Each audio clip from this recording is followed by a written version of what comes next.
करणु छाडो हुआ सारा करणु ऐं सिंध खे सुहिणो चवणु हुबे वतन दिल में रखण मजबूर हर इंसान आ हुबे वतन दिल में रखण मजबूर हर इंसान आ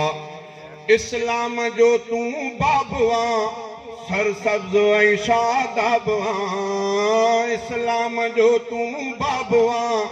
सरसब्ज़ ऐं शादाब आ मुल्कन मथा महताब आ तो में शर्म ऐं शान आ शर्म ऐं शान जे करे माण्हू मिसा करणु ऐं सिंध खे सुहिणो चवणु हुबे वतन दिल में रखण मजबूर हर इंसान आ इस्लाम जो तूं बाबु आ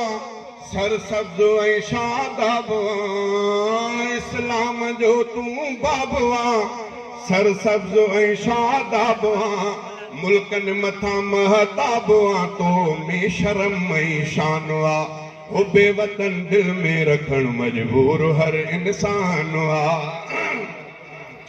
चई असमत बचाई मारुई लोई लजाए न वई असमत बचाई मारुई लोई लजाए न वई जोरी उम्र भी कान कई छा इम्तिहान आसान आ हुबे वतन दिल में रखण मजबूर हर इंसान आ छाडो हुआ सारा करणु ऐं सिंध खे सुहिणो चवणु हुबे वतन दिल में रखण मजबूर हर इंसान आ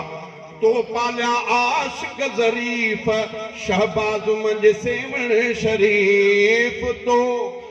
पालिया आशिक ज़रीफ शहबाज़ मंझि सेवण शरीफ शाइर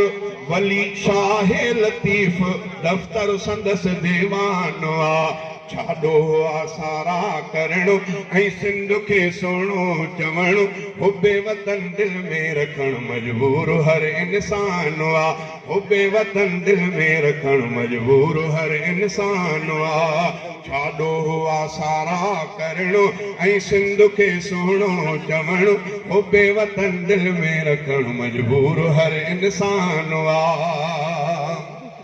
अमरोट में साहिब तरी अंग्रेज जो दुश्मन तरी अमरोट में साहिब तरी अंग्रेज जो दुश्मन तरी ताज मोहम्मद ताज दी परवरद पाकिस्तान आ ताज महमूद ताज दी परवर साहु थी मदफून मुंहिंजो माहु थी तुम्हें असांजो साहु थी मदफून मुंहिंजो माहु थी मुर्शिद हमादुल्लाह थी सिंध जो वली सुल्तान आ मुर्शिद हमादुल्लाह थी सिंध जो वली सुल्तान आ